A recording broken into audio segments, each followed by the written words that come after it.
सच की दस्तक। रात गहरी थी। भुवनेश्वर के एक पुराने मकान की दूसरी मंजिल पर दो लोग बैठे थे। एक था रिंकू क्रिएशंस, द रवि नारायण स्वाइन, कुर्सी पर पीछे झुका हुआ, हाथ में अधजली सिगरेट, आंखों में थकान और सोच। दूसरा था उसका साथी अजित। अजित कोई साधारण मददगार नहीं था। वो रिंकू के साथ कई ऐसे केस देख चुका था जहां सच के साथ डर भी चलता है। अजित ने कहा, पिछले 3 महीने से कोई बड़ा केस नहीं आया रिंकू। या तो लोग सच से डरने लगे हैं या हमसे। रिंकू हल्का सा मुस्कुराया। सच से डर कभी खत्म नहीं होता अजित। उसी पल नीचे से दरवाजा खटखटाने की आवाज आई, धीमी लेकिन जिद्दी। दोनों की नजरें एक दूसरे से मिली। अजित बोला, इस वक्त कौन होगा? रिंकू उठा, सीढ़ियों से नीचे गया, दरवाजा खोला। बाहर एक आदमी खड़ा था, उम्र करीब 45, सफेद कपड़े, माथे पर पसीना, आंखों में डर। उस आदमी ने कांपती आवाज में कहा, क्या आप रिंकू क्रिएशंस हैं?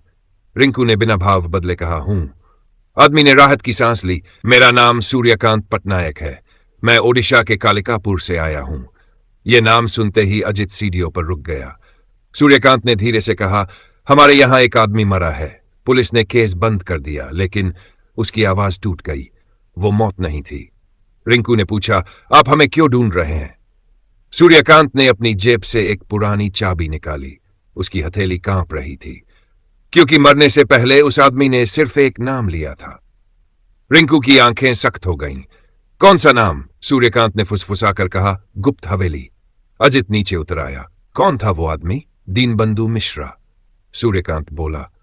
और उसकी मौत के बाद हर रात कोई न कोई हमें हवेली से देखने का दावा करता है। कमरे में सन्नाटा फैल गया। रिंकू ने चाबी ली। उस पर जंग लगी थी। हवेली की चाबी? रिंकू ने पूछा।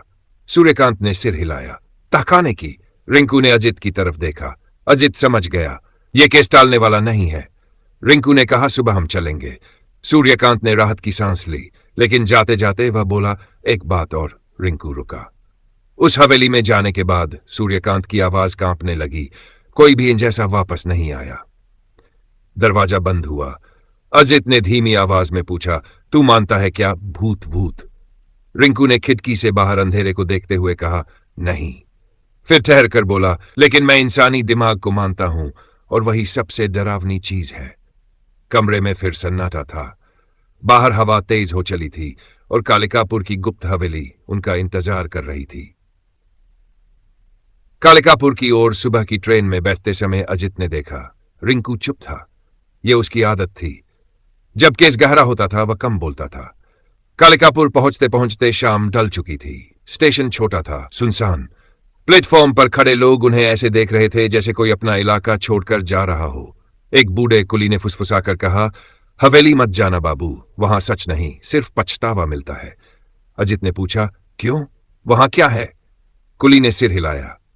जो दिखता है वो नहीं है, और जो नहीं दिखता वही मारता है। कालिकापुर गांव में घुसते ही अजीब खामोशी थी। दरवाजे आधे बंद, खिड़कियों के पीछे से झांकती आंखें। सूर्यकांत उन्हें अपने घर ले गया। घर के अंदर भी दीपक बुझा हुआ था। डरते हो? अजित ने पूछा। सूर्यकांत हंसा, पर हंसी में जान नहीं थी। डर तो तब खत्म हो गया था जब दीनबंधु मरा। उसने बताया, दीनबंधु मिश्रा हवेली का केयर टेकर था। अकेला रहता था, रात को किसी से बातें करता था, और आखिरी रात पूरे गांव ने उसकी चीख सुनी थी। रिंकू ने पूछा, पुलिस ने हवेली क्यों सील नहीं की? सूर्यकांत ने नजरें झुका ली, क्योंकि पुलिस भी वहां नहीं जाती। रात को रिंकू और अजित को नींद नहीं आई। आधी रात के बाद दूर से घंटी जैसी आवाज आई, टुन टुन। अजित उठ बैठा। सूर्यकांत कांप गया। हवेली से आती है हर रात। उसने वही जंग लगी चाबी उठाई। अभी? अजित ने पूछा। हां, रिंकू बोला। डर दिन में नहीं, रात में बोलता है। हवेली गांव से थोड़ी दूरी पर थी। रास्ता कच्चा, चारों तरफ पेड़ जो हवा में हिलते नहीं थे, बस देखते थे। हवेली के पास पहुंचते ही अजित को लगा जैसे कोई उनकी पीठ पर सांस ले रहा हो। दरवाजा बंद था। चाबी लगी, क्लिक। दरवाजा खुलते ही बदबू आई, सीलन, सडन, और किसी पुराने डर की। अंदर कदम रखते ही अजित ने महसूस किया, यह जगह सुन रही है। दीवारों पर उंगलियों के निशान थे, जैसे किसी ने अंधेरे में रास्ता ढूंढने की कोशिश की हो। तभी ऊपर से आवाज आई, मत आओ। अजित सन रह गया। रिंकू, तूने सुना? रिंकू ने सिर हिलाया। हां। सीढ़ियों की ओर बढ़ते ही आवाज फिर आई, वापस जाओ। अजित ने फुसफुसाया, कोई है यहां? रिंकू ने जवाब दिया, है, लेकिन जिंदा है या नहीं अभी पता चलेगा। ऊपर के कमरे में एक टूटा आईना था। आईने पर लाल रंग से लिखा था, जो सच देखेगा वही मरेगा। अजित ने पीछे देखा। दरवाजा अपने आप बंद हो चुका था और तभी नीचे फर्श से धप धप जैसे कोई चल रहा हो। रिंकू ने धीरे से कहा, अजित, हम अकेले नहीं हैं। और उसी पल फर्श के बीचों बीच एक गुप्त दरार अपने आप खुलने लगी। अंधेरा नीचे बुला रहा था। तहखाने का पहला सच, फर्श की दरार पूरी तरह खुल चुकी थी। नीचे से ठंडी हवा ऊपर आ रही थी, ऐसी हवा जो सिर्फ शरीर नहीं दिमाग को भी छूती है। अजित ने धीरे से कहा, रिंकू, नीचे जाने से पहले एक बात साफ कर लेते हैं। अगर यह कोई खेल है तो बहुत बड़ा है। रिंकू ने जेब से टॉर्च निकाली। और अगर खेल नहीं है तो सच और भी भारी होगा। दोनों नीचे उतरे। सीढ़ियां पत्थर की थी, घिसी हुई, जैसे बरसों से लोग यहां उतरते रहे हों। लेकिन गांव में किसी ने कबूल नहीं किया था कि वह कभी तहखाने में गया हो। नीचे पहुंचते ही टॉर्च की रोशनी दीवारों पर पड़ी। दीवारों पर खरोंचें थीं, नाखूनों की। कुछ जगहों पर खून सूखकर काला हो चुका था। अजित की आवाज भारी हो गई। यहां किसी ने मरने से पहले बाहर निकलने की कोशिश की है। बीच में एक लकड़ी की मेज थी। मेज पर पुराने कागज, टूटी माला और एक तांबे का कटोरा। कटोरे के अंदर कुछ लिखा था। रिंकू ने पढ़ा, भाया ही द्वार है। उसी वक्त तहखाने के कोने से आवाज आई, जैसे कोई हंसा हो। अजित पलट गया। कोई जवाब नहीं, बस दीवार पर परछाई हिली। रिंकू ने कहा, यह जगह लोगों को मारने के लिए नहीं बनाई गई थी। तो किस लिए? अजित ने पूछा। तोड़ने के लिए, रिंकू बोला, दिमाग तोड़ने के लिए। एक दीवार पर बड़ा सा कपड़ा टंगा था। अजित ने उसे हटाया। पीछे एक चित्र था। एक आदमी कुर्सी पर बांधा हुआ, उसके सामने शीशा, और शीशे में उसका ही चेहरा, लेकिन आंखें काली, मुंह खुला, जैसे वह खुद को खा रहा हो। अजित पीछे हट गया। यह किसी ने देखा है। रिंकू ने जमीन पर पड़ी डायरी उठाई। पहला पन्ना फटा हुआ था। दूसरे पर लिखा था, अगर तुम ये पढ़ रहे हो तो समझ लो हवेली ने तुम्हें चुन लिया है। अजित ने कड़वाहट से कहा, चुन लिया है? यह हवेली भगवान समझती है खुद को? रिंकू ने डायरी पढ़ना जारी रखा। डर कोई भावना नहीं, डर एक औजार है। जो उसे समझ ले वह लोगों को बिना छुए मार सकता है। तभी पीछे से आवाज आई, बिल्कुल सही लिखा है। दोनों एक साथ मुड़े। सीढ़ियों के पास एक आदमी खड़ा था, सफेद बाल, आंखों के नीचे काले घेरे, चेहरे पर अजीब शांति। अजित ने पूछा, तू कौन है? आदमी मुस्कुराया, मैं इस हवेली का आखिरी सच हूं। रिंकू ने सीधे पूछा, दीनबंधु और बाकी लोग कैसे मरे? आदमी ने आंखें बंद की। मैंने उन्हें कुछ नहीं किया, मैंने बस उन्हें वही दिखाया जो उनके अंदर था। अजित का गुस्सा फूट पड़ा। तू पागल है, आदमी ने धीरे से कहा। नहीं, मैं प्रयोग करता हूं। रिंकू ने डायरी बंद की। अब तस्वीर साफ हो रही थी। तू लोगों को डर दिखाकर उनके दिमाग को तोड़ता था, और जब दिमाग टूटता है शरीर अपने आप मर जाता है। आदमी हंसा। डर से मरा इंसान किसी कानून में हत्या नहीं कहलाता। उसी पल तहखाने का दरवाजा अपने आप बंद हो गया। अंधेरा और गहरा हो गया। अजित ने फुसफुसाकर कहा, रिंकू, लगता है हम भी इस हवेली का हिस्सा बन चुके हैं। रिंकू की आवाज सख्त थी। नहीं, अब यह हवेली हमारे सच का हिस्सा बनेगी।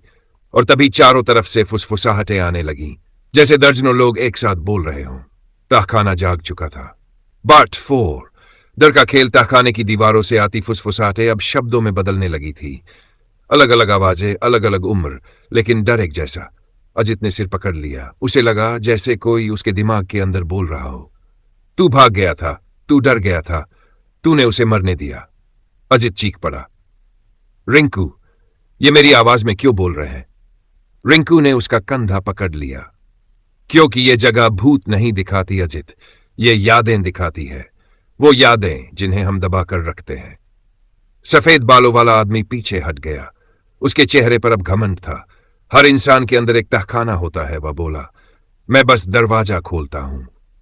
अचानक तहखाने की दीवार हिली। अजित के सामने का दृश्य बदल गया। अब वह तहखाने में नहीं था, वह एक और जगह खड़ा था। एक अंधेरी गली।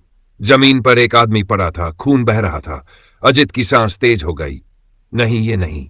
वह आदमी कराह रहा था, मदद मांग रहा था। अजित पीछे हट गया। मैं नहीं कर सकता था, अगर रुकता तो मैं मर जाता। आवाज आई, तो तूने उसे मरने दिया। गिर पड़ा। उधर रिंकू भी अकेला खड़ा था।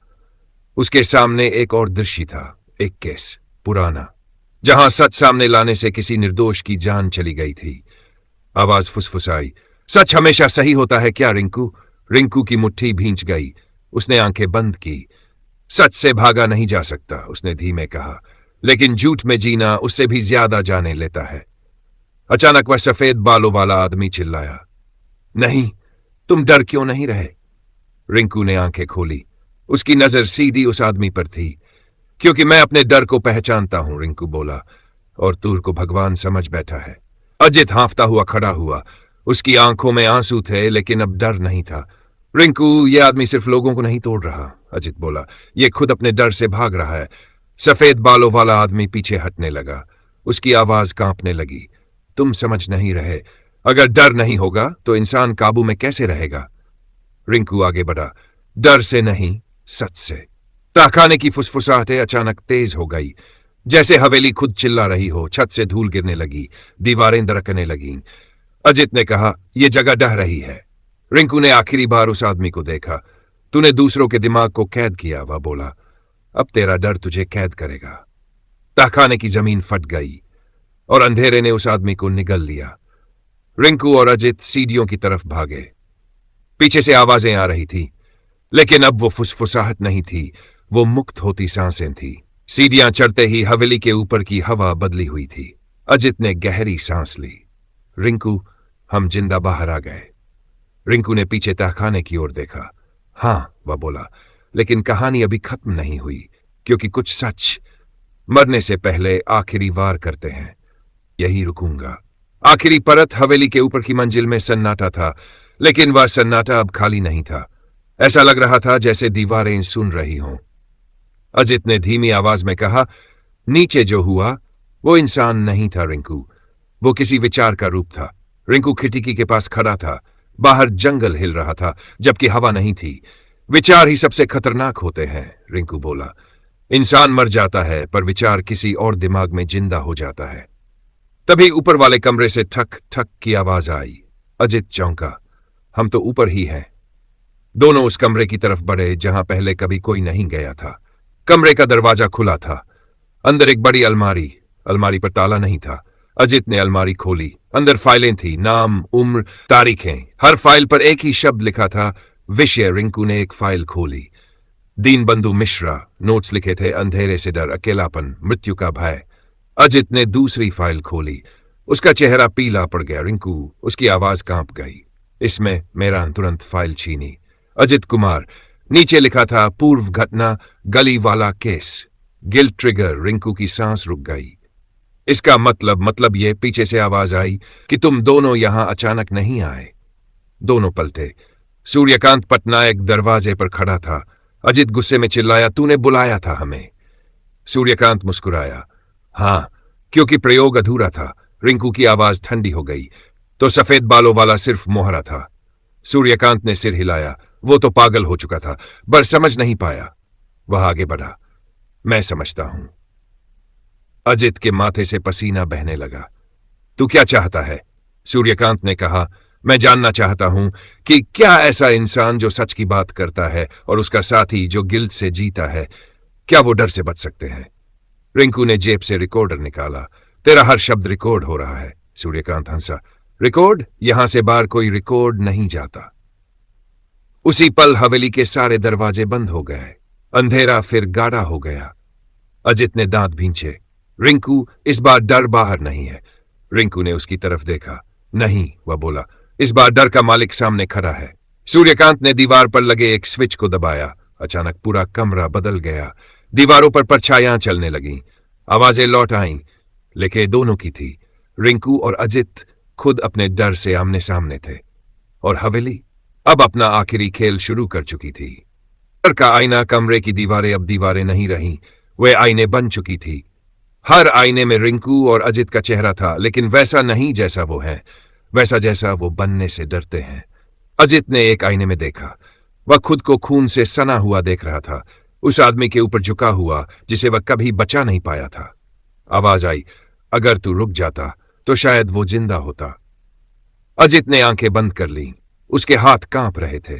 सूर्यकांत हंस रहा था। देखो रिंकू, डर सबसे ईमानदार सच होता है। रिंकू एक आईने के सामने खड़ा था। उसमें वह अकेला दिख रहा था। चारों तरफ लाशें, और लोग उसे देखकर कह रहे थे, अगर तू सच न निकालता तो हम जिंदा होते। रिंकू की सांस भारी हो गई। यह उसका सबसे पुराना डर था कि सच कभी कभी निर्दोषों को भी जला देता है। सूर्यकांत बोला, तुम दोनों टूटने वाले हो जैसे बाकी टूटे। अजित अचानक चिल्लाया, बस। उसने आईने पर मुक्का मारा। आईना नहीं टूटा, खून बहने लगा। रिंकू ने उसका हाथ पकड़ लिया। अजित, यह असली नहीं है। अजित ने उसकी आंखों में देखा, लेकिन रिंकू ने चारों तरफ देखा। आईने, आवाजें, सब एक लय में चल रहे थे। तभी उसे समझ आया, यह जगह डर नहीं बनाती। रिंकू बोला, यह डर को फीड करती है। सूर्यकांत चौंका। क्या मतलब? रिंकू आगे बढ़ा, जब तक हम डरेंगे यह हवेली जिंदा रहेगी। रिंकू ने अचानक रिकॉर्डर जमीन पर फेंक दिया। अजित, वह बोला, अपने डर को देख और उसे झूठ बोल। अजित हाँफ रहा था। कैसे? रिंकू ने कहा, कह दे तू जिम्मेदार नहीं था। अजित कांपते हुए बोला, मैं जिम्मेदार नहीं था। आईनों की आवाज धीमी पड़ गई। रिंकू ने खुद से कहा, हर सच हत्या नहीं होता। एक आईना चटक गया। सूर्यकांत पीछे हटने लगा। नहीं, यह संभव नहीं है। कमरे की रोशनी टिमटिमाने लगी। आईनों में दरारें पड़ने लगीं। सूर्यकांत चिल्लाया, डर के बिना इंसान जानवर बन जाएगा। रिंकू ने ठंडी आवाज में कहा, नहीं, डर के बिना इंसान जिम्मेदार बनता है। एक एक कर सारे आईने टूटने लगे। आवाजें चीख में बदल गई। सूर्यकांत घुटनों पर गिर पड़ा। उसका चेहरा बदल गया। डर, वही डर जिसे वह दूसरों में बोता था। मुझे मत दिखाओ, मुझे मत दिखाओ। अजित ने उसे देखा। अब तू देख रहा है, वह बोला, खुद को। हवेली कांपने लगी। छत से पत्थर गिरने लगे। रिंकू ने अजित का हाथ पकड़ा। अब बाहर निकलना होगा। पीछे मुड़ते ही उन्हें रास्ता दिखा, एक दरवाजा जो पहले कभी नहीं था। लेकिन दरवाजे के ठीक सामने सूर्यकांत बैठा था। उसकी आंखों में आंसू थे। अगर मैं बाहर गया तो मैं क्या रहूंगा? रिंकू ने जवाब दिया, एक इंसान जो अपने डर के साथ जिंदा रहेगा। सूर्यकांत ने सिर उठाकर देखा और पहली बार वह चुप था। दरवाजा खुल चुका था, लेकिन बाहर निकलते ही जो दिखा उसने कहानी को एक और मोड़ दे दिया। सच का दूसरा चेहरा। दरवाजे के बाहर कोई जंगल नहीं था, कोई गांव नहीं, कोई सुबह नहीं। रिंकू और अजित एक बड़े से हॉल में खड़े थे। सफेद रोशनी, दीवारों पर कैमरे, शीशे के केबिन। अजित की आवाज भर्रा गई, ये हवेली के बाहर नहीं है। रिंकू ने चारों तरफ देखा। यह हवेली का ही असली रूप है। एक शीशे के केबिन के अंदर कुछ लोग बैठे थे, सूट पहने हुए, चेहरों पर ठंडापन, और बीच में एक फाइल टेबल पर रखी थी। फाइल पर लिखा था, प्रोजेक्ट सत्यान्वेषण। सत्यान्वेषण, सच की खोज। पीछे से धीमी तालियां बजीं। बिल्कुल। एक और आदमी आगे आया, उम्र करीब 60, चेहरा जाना पहचाना, आंखें सख्त हो गई। तुम? वह आदमी मुस्कुराया। हाँ रिंकू, मैंने ही तुम्हें बनाया था। अजित सन रह गया। क्या मतलब? आदमी बोला, रिंकू क्रिएशन सिर्फ डिटेक्टिव नहीं है, वह एक परिणाम है। उसने दीवार की स्क्रीन ऑन की। स्क्रीन पर रिंकू के पुराने केस चलने लगे। हर केस, हर सच, हर टूटता इंसान। हम ये जानना चाहते थे, वह आदमी बोला, कि एक इंसान कितना सच सह सकता है बिना पागल हुए।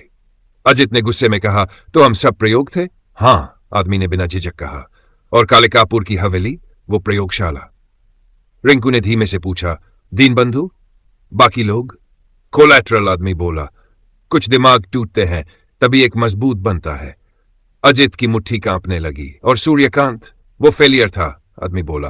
डर समझ गया पर सच नहीं। रिंकू आगे बढ़ा। उसकी आवाज अब बहुत शांत थी। तो आज का आखिरी टेस्ट क्या है? आदमी मुस्कुराया। यह। स्क्रीन पर एक लाइव वीडियो चला। रिंकू का घर। अजित की सांस रुक गई। मेरी बहन, आदमी ने सिर हिलाया। और तुम्हारी मां रिंक। कमरे में सन्नाटा फट गया। अगर तुम दोनों यहां से बाहर जाना चाहते हो, आदमी बोला, तो यह मानना होगा कि सच जरूरी नहीं होता। रिंकू ने आंखें बंद की। यह वही सवाल था जिसे वह जिंदगी भर भागता रहा, सच या अपने लोग। अजित की आंखों से आंसू बहने लगे। रिंकू, इस बार सच मत चुनना। रिंकू ने आंखें खोली। उसकी नजर उस आदमी पर थी। तुमने एक गलती की, रिंकू बोला। तुमने मुझे सच ढूंढना सिखाया, पर यह नहीं सिखाया कि उसे कब तोड़ना है। उसने मेज पर रखी फाइल उठाई, प्रोजेक्ट सत्यान्वेषण, और आग लगा दी। अलार्म बजने लगे, कैमरे घूमने लगे। आदमी चिल्लाया, तुम पागल हो गए हो। रिंकू ने कहा, नहीं, आज मैं आजाद हुआ हूं। अजित ने उसकी तरफ देखा। तो अब? रिंकू ने दरवाजे की ओर कदम बढ़ाए।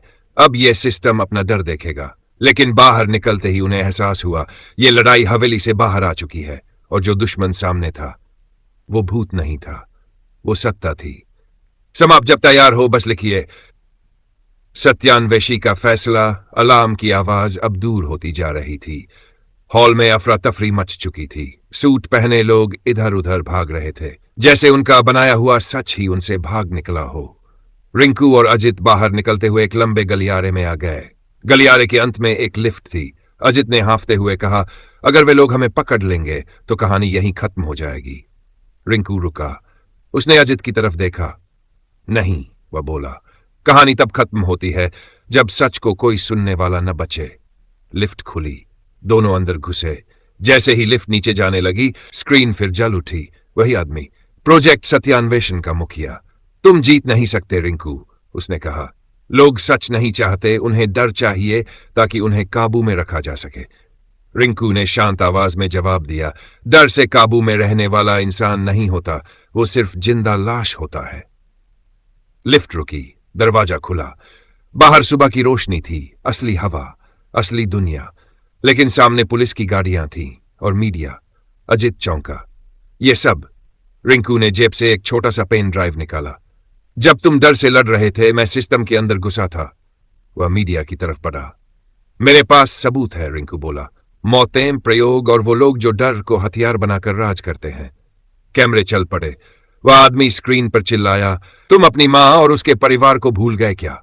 रिंकू रुका एक पल के लिए, फिर बोला, अगर सच बोलने से मेरे अपने भी मुझसे छिन जाएं तो भी मैं चुप नहीं रहूंगा। अजित की आंखें भर आई। पुलिस आगे बढ़ी। दरवाजे टूटे। कई नाम सामने आए। कालिकापुर की हवेली सरकारी कब्जे में चली गई। कुछ दिन बाद रिंकू और अजित नदी के किनारे बैठे थे। खामोशी थी। अजित ने पूछा, अब क्या? रिंकू ने पानी की लहरों को देखा। अब भी सच ढूंढना है, लेकिन याद रखना, हर सच को दुनिया के सामने नहीं फेंकना होता। अजित मुस्कुराया। तो सत्यान्वेषी अब भी जिंदा है? रिंकू खड़ा हुआ। सत्यान्वेषी कभी मरता नहीं अजित, बस हर बार अकेला हो जाता है। दूर कहीं कालिकापुर की हवेली खड़ी थी, खामोश, खाली, लेकिन डर अब उसमें नहीं था। वह बाहर निकल चुका था।